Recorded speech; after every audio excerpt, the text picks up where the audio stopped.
There's been lots of talk about the culture and the DNA and those aspects of Manchester United, and so much of that comes from Sir Matt.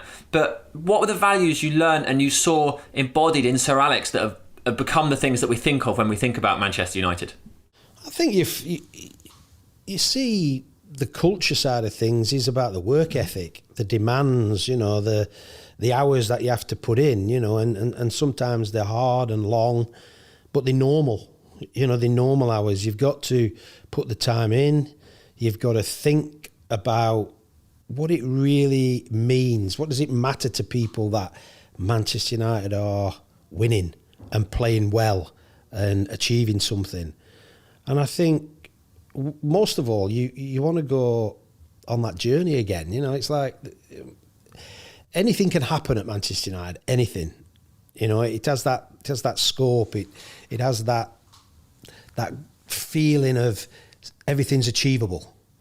So to be part of it and to try and work towards that achievement and that success is what it's all about. And to be perfectly honest, when you're working at it, it is non-stop 24/7, but it doesn't feel like that.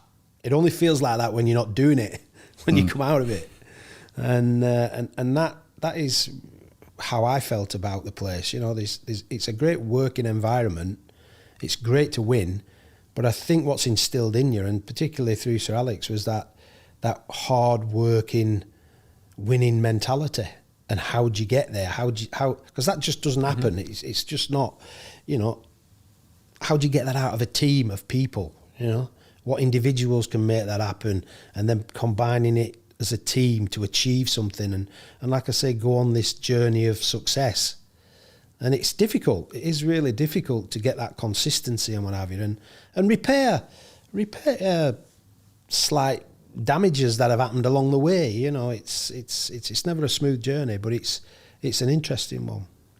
Well, there's like a class of players now that, I mean, we can only decide if they're comparable to the class of '92 when they've hung their boots up. But with the likes of Mason and Brandon, and Marcus obviously is still very young and is from the academy, and then there's like Shola, who we've seen a few minutes from.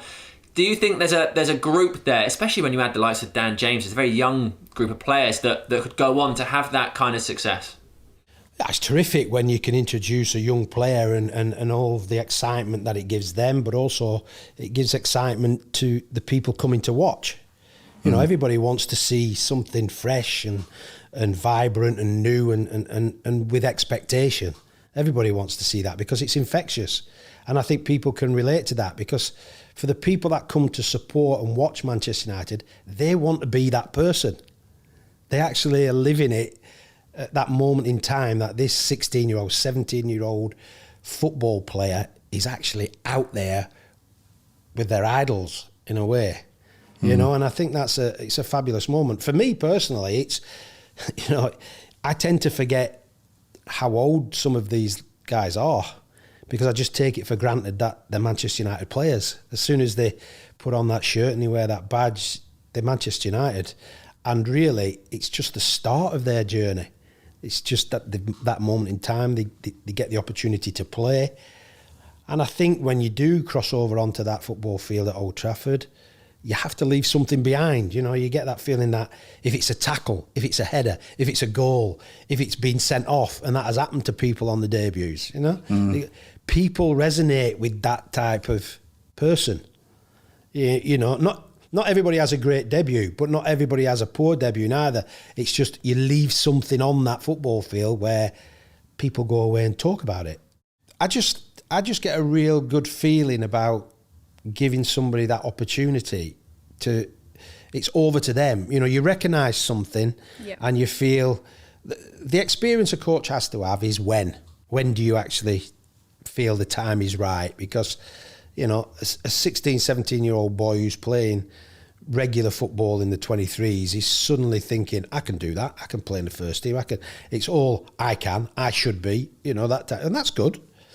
But the reality of it is, be patient, wait. You're probably not quite right. And it goes back to what I said before, that first 45 minutes in the first team might be the only 45 minutes. So you want to prepare that player to do more than that.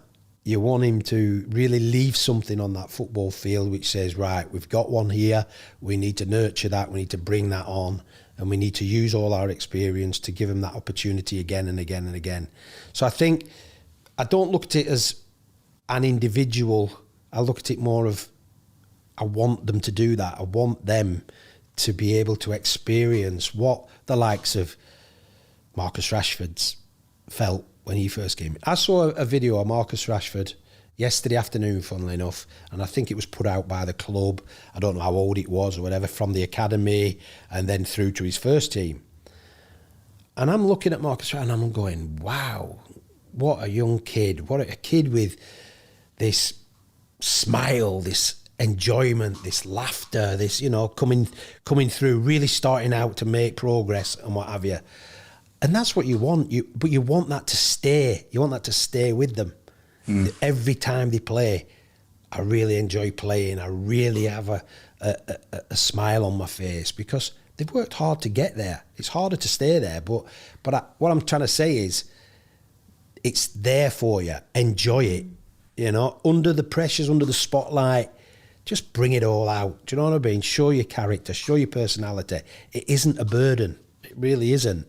I'm not saying that Marcus suffers that way, but no. I just saw this fresh-faced kid, and it's surprising how many smiles it brings on people's faces when they bring that energy, that youthfulness, them mistakes and all that. We have to accept that. You know, we've all been young once. It might be a long time ago, but we have been young. But it's brilliant. It's brilliant to see. So that's what we have to do. We have to keep bringing that to the fore. One of the, I think, highlights of your coaching career, certainly as fans are concerned, is when you were sat on the bench and you popped a balloon. Can you please tell us about that? I wish I had a quid for every time that's been shown on TV. Yeah, I can remember it very clearly. Obviously, you can't repeat what the gaffer said. I nearly lost my job the day after, to be fair. No, you sat there and the game's going on and what have you, and then just this balloon got in my head, you know, it got into my psyche a little bit. I saw it bobbing around and what have you, and I wasn't interested in the game, to be perfectly honest. I was more interested in, if that balloon comes near me, it's having it. Like, I'm having it.